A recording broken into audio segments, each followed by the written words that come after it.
Hello, everyone. Welcome to today's episode of Let's Talk Footy featuring Toronto High Park Football Club. I'm your host, Shaheen. And as always, we have our co host, Fiona. Hey, Fiona, how you doing? I'm good. How are you?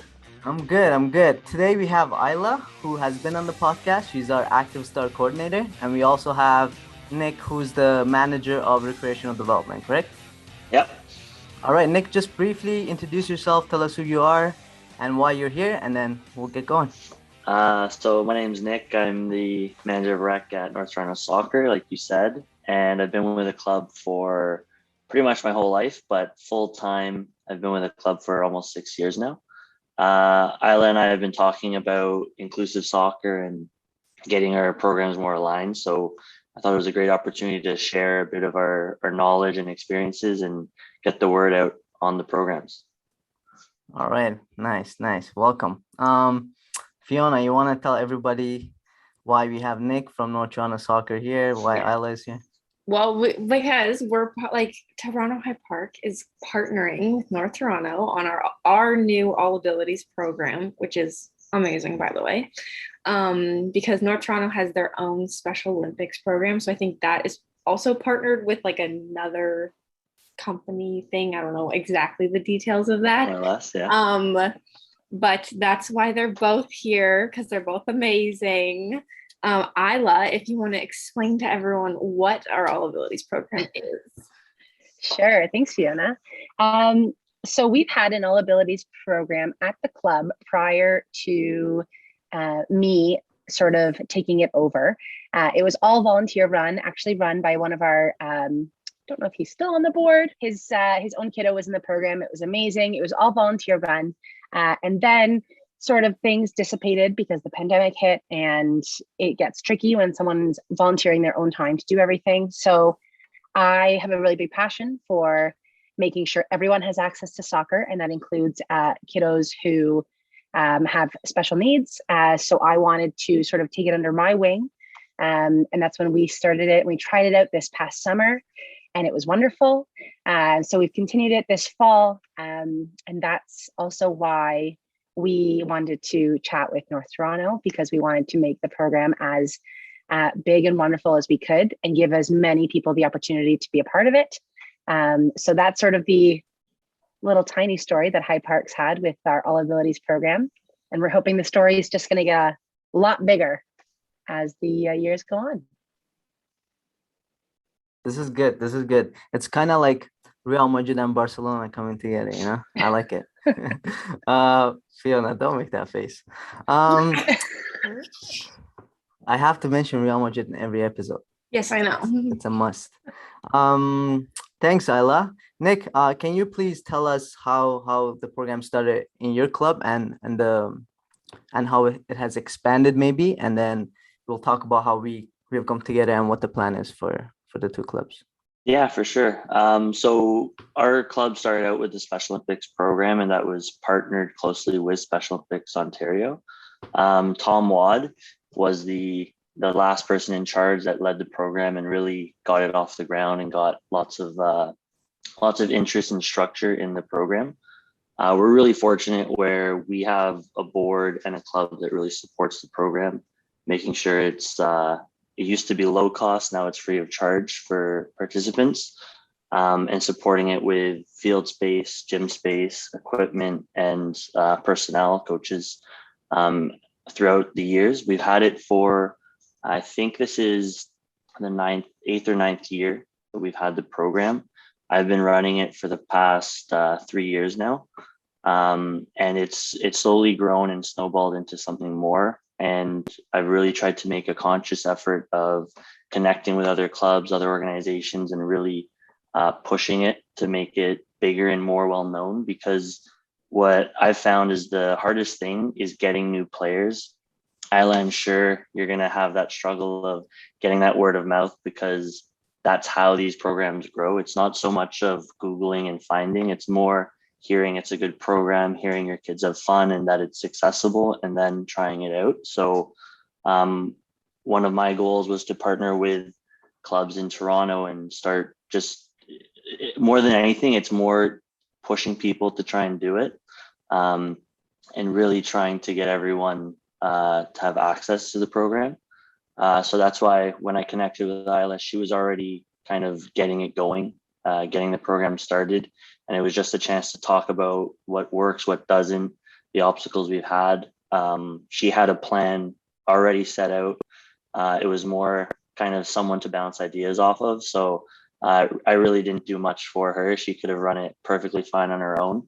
And now the next steps are, can we actually create a partnership where our players are joining both programs? It's not, it shouldn't be a one-off thing where you're lucky your club has it. It should be something that every club has, because we have programs for 4-year-olds, we have programs for 15-year-olds, but we don't have programs for kids with autism.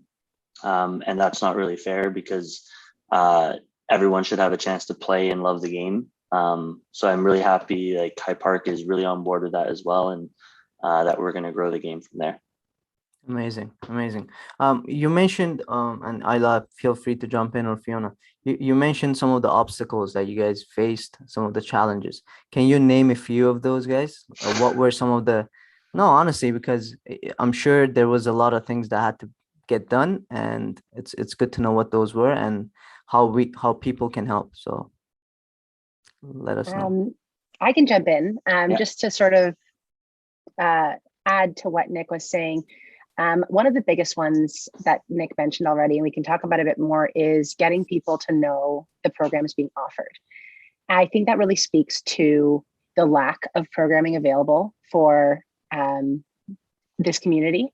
The fact that it's not a given that your local sports organization will offer a program for your child with special needs, I think speaks a lot to how much growth the sporting world needs to do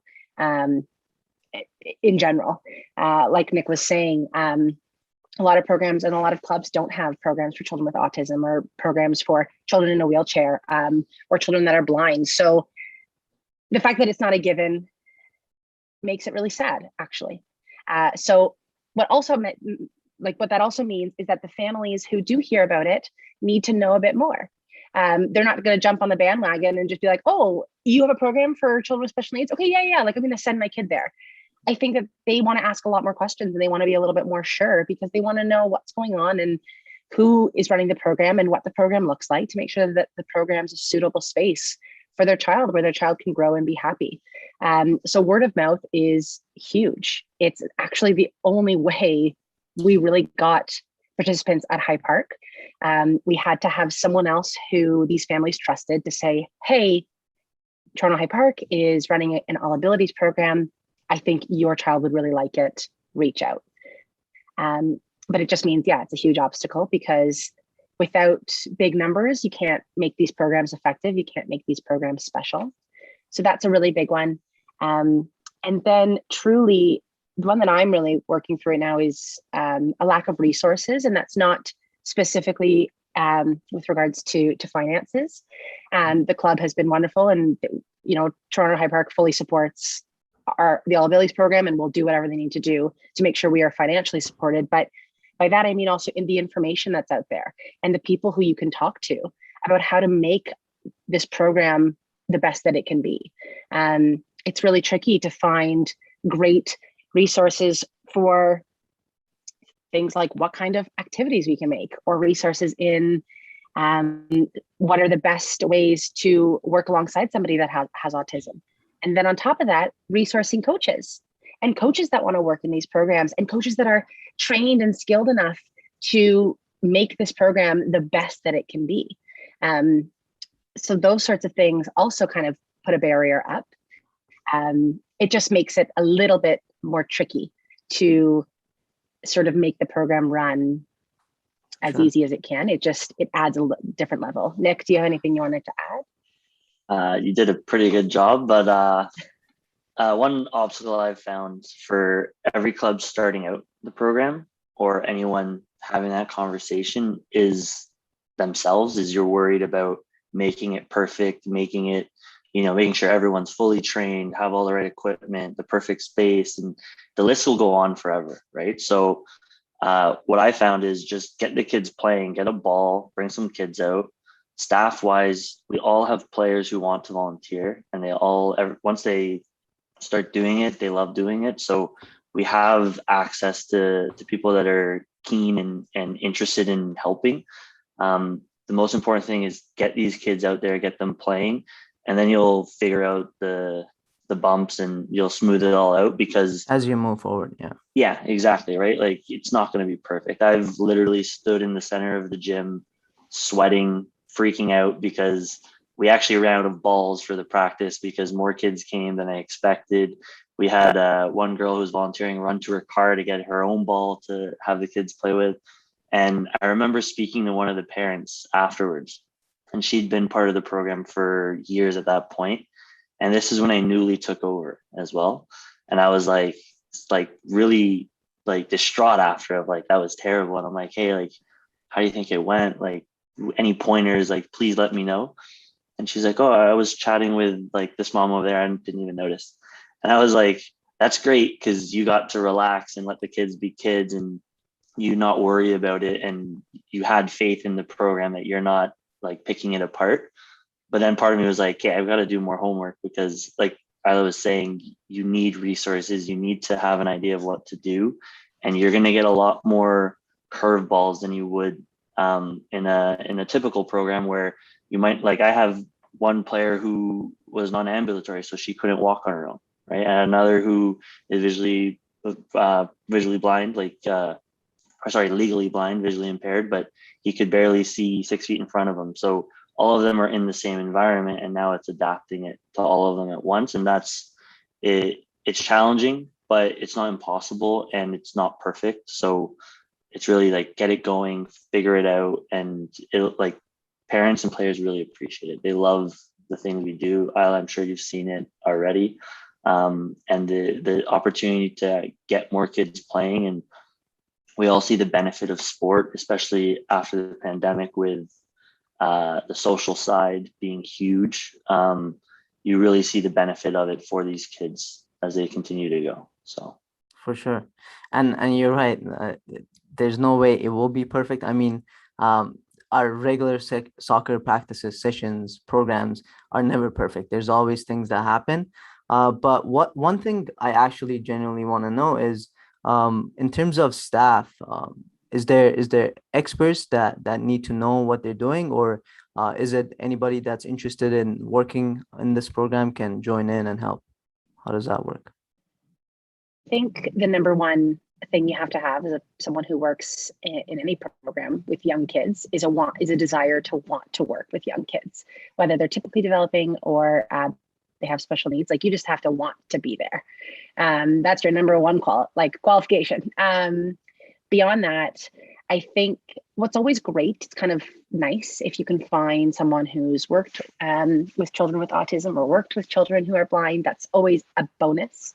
But what's really wonderful is if you come equipped to want to learn more. I think that makes you a really qualified human being, because some of the best people I've worked with are the people who show up and say, I love kids, I kind of like soccer, and I really, really, really want to give them a good time. And when you're willing to put your guard down and learn and make mistakes and maybe do something not perfect and get, feedback, you're going to make a pretty decent coach. So I think that's the number one thing that I would look for, I guess.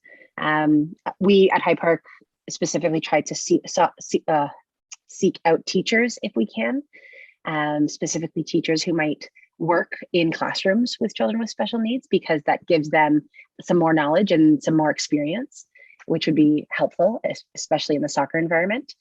But you don't need to have a master's in, I don't even know what you'd have a master's in, behavioral something. You don't need that. yeah, no, I completely agree. Like the expert thing, like when I first started doing it, my first time helping out, Tom, who was running it at the time, I was doing the practice right before, and he was like, hey, do you want to help out? And I was like sweating, nervous, like, I don't know what I'm doing. And you realize it's just kids, right? It's just working with kids. If you're eager, interested, and care, that's what matters. But if you, or as long as you're like ready to learn more and ready to do some research. That's really important. And then what I've also found out is there aren't that many experts, because I've been on a panel discussion to talk about it, and I'm by far or very far from an expert, right? So I was kind of, at one point I was kind of like, wait, they want me to talk? And then I realized, oh, I actually have an idea because of the experience I've had. And that's what really matters, is experience. Like Ajla was saying, can we get experience with kids with different challenges and work or find ways to work around the problems? And that's what we're looking for. Right? Thanks, guys. Fiona, do you have any questions you want to ask? I don't have a question yet, but I would like to just jump on a little bit what Nic was saying. Like when because I'm coaching in this program, the first time Ajla was like, you're doing it by yourself, I was like freaking out. I was like, I can't do it. And then I realized, I was like, it's literally just a bunch of kids, a normal session. That's literally all it is. Like, I don't know why I was like compartmentalizing like, that it was completely different, which is like also part of the process. Like you have to unlearn like these things that you, like, what are the words? Like some of the things that come with how you think of like a disabled child.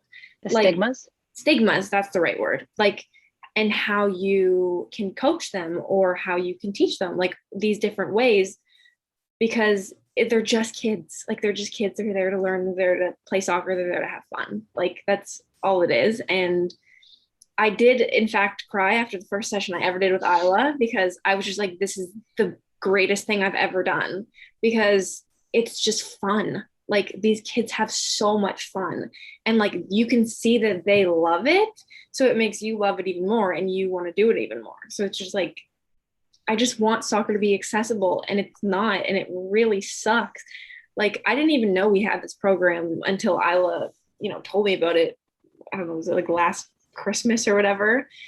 But like it needs to be accessible. Like I think every club should at least have a program like that, or something or of the other, but like it needs to be accessible, and it's not, and it's so annoying. yeah. I guess that's the purpose, that's the goal. That's why North Toronto Soccer and Toronto High Park have come together. What is the goal of this partnership? What are we looking to achieve working together? What is the objective? What is the big goal? What are we aiming at? You want to go or me? Like Nic and I have kind of said it before, even to one another, that we definitely think that this should be something that every single club has, just like Fiona just said. And I think that the real actual goal of this is just being the Kickstarter to all abilities programming across at least the clubs for now in Toronto and in the GTA. And if it were to snowball past that to Ontario and further than that, that'd be amazing. We are not the only clubs in the GTA that have these programs. Oakville Soccer Club has a program. Pickering Soccer Club has a huge program. I would say that they're actually probably the leaders right now in all abilities programming. They're fantastic. I've had conversations with them as well. Their program supports children with all sorts of needs beyond just what we're able to support right now. We at High Park only have one program in 1 hour. But I mean, like, I know North Toronto, you guys have a few different age groups. You got a junior and a senior. Yeah. And then like Pickering has, I don't even know. If you go, they have a whole website. Is what they have. They have put in perspective. Yeah. It's amazing. It's wonderful. The dream is for High Park to get there. But regardless, the partnership, the point of that is to, give a bit of a snowball effect to other clubs, wake them up, and give them a reason and a sense of purpose of why we need to have these programs for everybody. So I think that's the biggest one, Nic. Yeah, no, that's really it. Like I speak to Matt Greenwood from Pickering often about the program and how to grow it. And at the start of this year, I was speaking to him about like every club in the city should have one. Like we should start there, and that's how Ajla and I connected. Matt put us in contact, and then my goal is, can I talk to a new club every year and really just push them over the edge of like, get it going, stop with all the excuses, like do it, just get the ball rolling and you'll figure it out. When I spoke to Ajla, I didn't have to do much. Like, she thinks I'm being nice, but like it was all sorted out and I was like, oh, okay, this was super easy, because even if I wasn't there, you would have probably had it running no problem, right? But there's other clubs that don't even have it on the radar. So for me, a goal would be, right now we've got North Toronto's pretty central in the city. We've got High Park, West End, and south of the city. Can we get maybe an East York or a Wexford or somewhere out east? Can we get Richmond Hill or something? So some of the established clubs, it shouldn't be hard for them to add this. And that way, no matter where you are in the city, you can go to a practice, right? And then I'm happy because, Ajla, what day is your program on? Right now, Sundays. What time are you guys? You're 10 a.m. You're 10. So, but in the summer, you guys were Saturday, right? Yeah, Friday or Saturday. Friday. Yep. Yeah, Friday, Friday. right? So yeah. The goal would be, can we try and figure out a way to avoid conflicting, so that if I have players that can attend, say you're on a Friday, can they go to Friday with you, Sunday with me, maybe Tuesday in East York, and then maybe they're going to 2 sessions a week instead of 1, right? So Yeah, that's the ultimate goal, I right? was gonna say 1 session a week, 1 hour a week doesn't seem like a lot, to be honest. So that's something I think that can improve, expand it. Yeah. But Nic, your idea, I think it's brilliant. Working Yeah, together and because offering it's it. a lot of work, right? It's a lot of like, when, especially with our model, it's volunteer based, right? We have 3 or 4 paid staff organizing it and, you know, bringing the equipment, that kind of stuff. But then we have a 1-to-1 ratio of volunteers, which are players, with the kids. So to then ask for more kids or a second day of the week or another set of volunteers, it kind of adds a lot, and depends on the size of the club. Like for us, I turn away like 50 volunteers every time I ask, because everyone jumps on it and then I'm stuck saying, sorry, it's full, sorry, it's full. It's like a beautiful problem, right? But not every club will have that same feedback, right? So that's where like the goal is, can everywhere in the city have it? Then when I was speaking to Matt, he took it a step further and was like, oh, once we do that, we can start doing a league, because we can have all the clubs have their own little team, and, you know, we have little festivals in the summer. And my head wasn't even going there, and Matt was already on that. And like that is like, I love the ambition, and Sounds that's amazing. where we're trying to get, right? Yeah, that sounds great. What is the age group? How do you work the age groups? Is it, so you said, Nic, you guys have a junior and a senior. At Yeah. High Park, Ajla, how does it work for our club? We had every intention to have a junior and a senior this fall, winter. We just didn't have the interest. And as we were saying before, I think that's just a bit of an issue in getting people to understand that we have a program. We have something in place to fix that. So maybe our junior and senior will happen come the new year.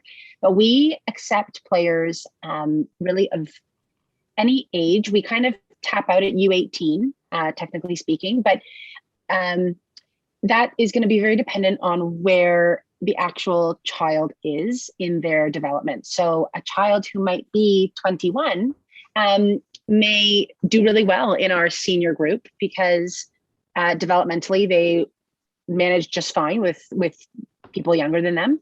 So then we'd accept that person. Right now, we kind of, our ages range from U5, U6 up until U11. So kind of all school aged. But because it's a fully accessible program, and the program is also at High Park, free of cost. So we ask anybody who would like to come to just send me a note explaining, you know, their interest in the program, and then we work on a case-by-case basis. That might change if it grows and we're able to actually get separated age groups. That would be great, actually, because then everyone would really feel like they have a place to go. We're not there yet at High Park. I know North Toronto, you guys are a little bit more advanced in that category. Yeah, but we were the same before, right? We were one group, and we would split the gym in 2, and, you know, it would be ability and size is the main are the main 2 things we look at. Because the last thing you want is the little one being run over when they're going for the ball. But that's why I call it junior senior.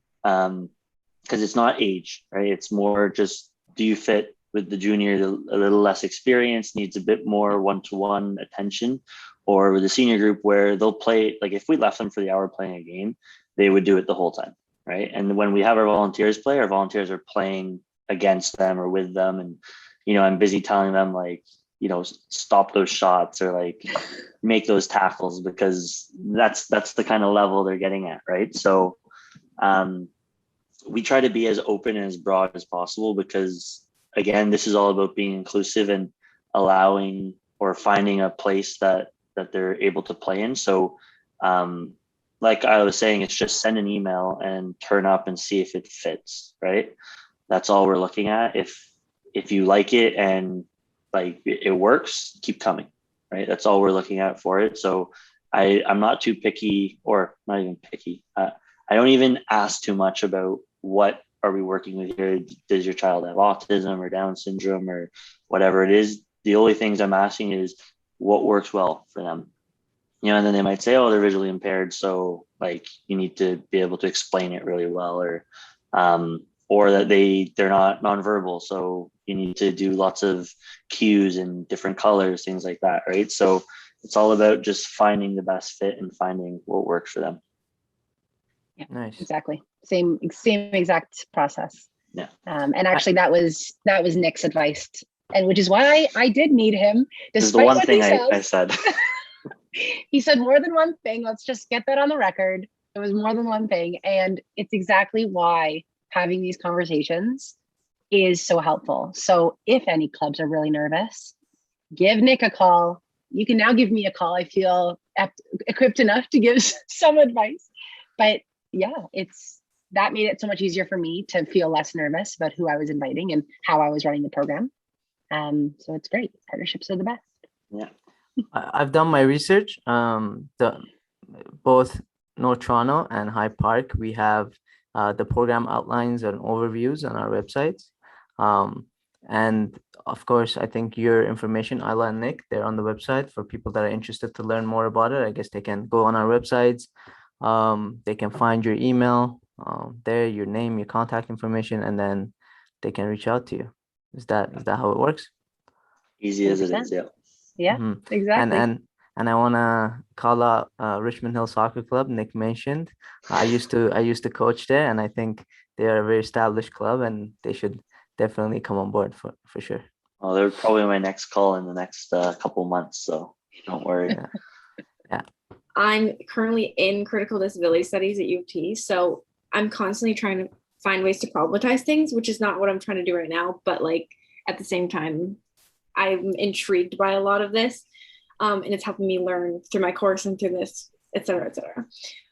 Is there a goal ultimately to like not only have like a separate program, but to integrate some of these kids into our like quote normal programs? Because if you think about it, the way to get soccer most accessible is not to have like a segregated program. And obviously there are some kiddos who like need one-on-one attention, or they need like specific things.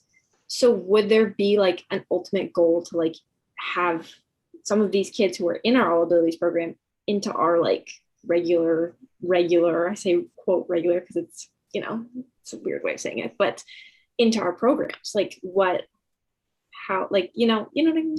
Yeah. I mean, we've done that, right? We've had one of our players, he joined our house league program, but we just made him join a couple of years down, because it's all about where they are developmentally.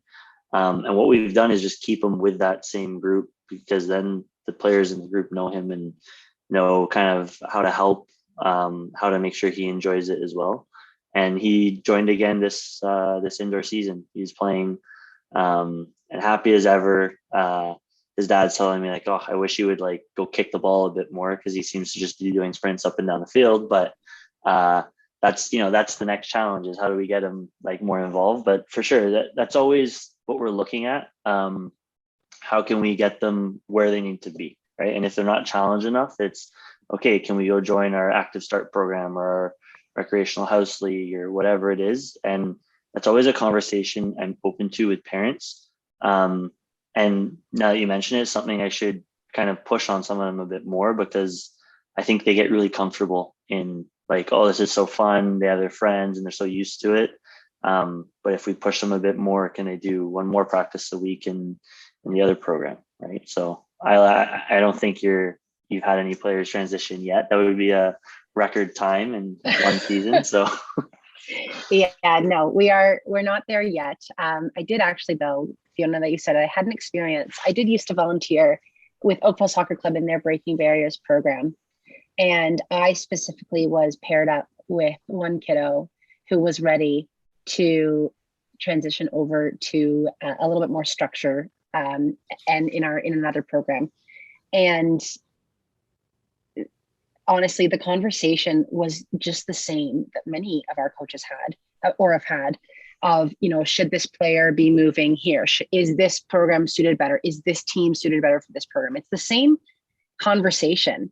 And it actually really gives the family and the kid a real sense of, I think, pride in their abilities and in their development, because they've achieved something, or they've grown enough to expand their wings and try something new.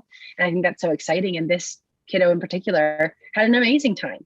They transitioned over to another program and absolutely blossomed to being able to play on a team as well. So yeah, it is definitely something I'd love to see happen here. It can be done. And to your point, Fiona, about what that looks like on in the future, I think it looks really just like this, having programs where they, for some children, it fits better to have a different space where they can, where the program is suited and the environment is more equipped to best meet their needs. And I think for some kids, they can transition into our typical programming, and because that programming will best suit their needs. But I think the point is that there's something for everybody. And I think we have really achieved that in our other soccer programming. I mean, at High Park, we have recreational, we have development, we have OPDL, we have competitive, we have you name it, your child can get it. We really have a whole menu. And the only part of our menu that we're missing is a larger all abilities programming. So I think a true goal is having seamless integration and a spot for everybody, whether that's in your own program or, I guess mixed in, if that's a good way of describing it. I think you're spot on. I was just about to say, as I'm listening to you guys talk about it, it just feels like we're so late to this. How are we just realizing this now? It's literally what every other program in our clubs are. OPDL, competitive house league. We create an environment that's suitable for players of different skill levels and abilities. And then we create that opportunity for them to play, enjoy the game, and develop. And why are these kids, they haven't had this opportunity yet, and why are we so late to the party? So I think it's great that you guys have taken initiative and you guys have started working together. The clubs are coming together, but it does feel like this should have happened a long time ago when all the other programs were starting. Why so late? Something I want to add, because as you guys were talking, I remembered, I don't know how I forgot this, but a goal of mine before COVID was to get our Special Olympics players to our summer camp. And then COVID happened and then it went on the back burner. So this summer I took that on and I was like, you know what, I'm not waiting again. They missed out on their whole season of Special Olympics soccer. So what I did is I integrated them into our summer camp in groups of 3. So I had 3. I asked them which weeks are you available, grouped them with their friends from Special Olympics program, had some of our volunteers be paid coaches to work with them one-to-one. And then I had them come out for a week and it was a one-to-one. So there's 3 coaches, 3 players, and they just integrated in whichever group fit best. And when they needed a chance to, take a step back and go to the playground or just, do their own thing, go color, they did that. And it was the coolest thing because they finally got that normal camp experience where like at our summer camp, it's, there's like 200 kids at the field. It looks like mayhem, but for a kid, it's amazing. And another thing I did was for our house league end of season festival, I had them, it was on a Sunday, so I had them do their session at the field as well. So nothing really changed for them. They were doing their normal session like usual, but now they're with everyone else. Instead of literally 2 blocks away, which is where their session usually is, we had them do it there. And then I think like 5-6 parents come up to me like, oh, what's that program? Right. And that creates that, like I said, we've been doing it 8-9 years. We still have so many people that have no idea we do the program, and we've had it for so long. Right. So it's just making it a norm for everyone that's what's expected. And integrating them into everything that we do is really important. Right. Good question, Fiona. That's some critical thinking. Well done. Thank you. It's my U of T brain working. You should be taking notes right now because you are man of camp. So you should be doing that. Isla, we should be having our kids at the same time as Active Start every week so that they're like still there, because we do it at Swansea and it's just like this empty field. And it's just like not the same as like like when you go to an Active Start session, there's like 6 fields at once. There's all this mayhem, madness, but it's like the best thing in the world. And like, why not just like have the same experience? There's 2 things though, like because we could do that. We could do it every week at our main field. Turf fields are better if you can get one, obviously, but then you run into things of like other people going through your session, dogs running through the session, like when there's so much busier. So that's why I wouldn't move ours every week to the main location, just because it's more challenges to deal with. Like I had a player who literally did not like dogs barking and was having a bit of a meltdown because a dog barked. And our main house league field, people think it's a dog park. So I was like, if we do this could be a disaster, right? So there's little things like that where it seems so nice. That's how I was at the start. Like, oh, let's keep it here. We already have the field, everything's here, the equipment. But then being able to give them their own space too, it helps them with the program. And then it's nice for like special occasions to then have that busyness, because it's not the best for everyone. I found out. Yeah. As fun as it is, you have to keep all of them in mind, right? Yeah. But I love your enthusiasm, Fiona. And Fiona, that's exactly honestly though, that is the enthusiasm everybody needs. Because I think, to go back to why it's just been happening now, my guess is fear. People are scared.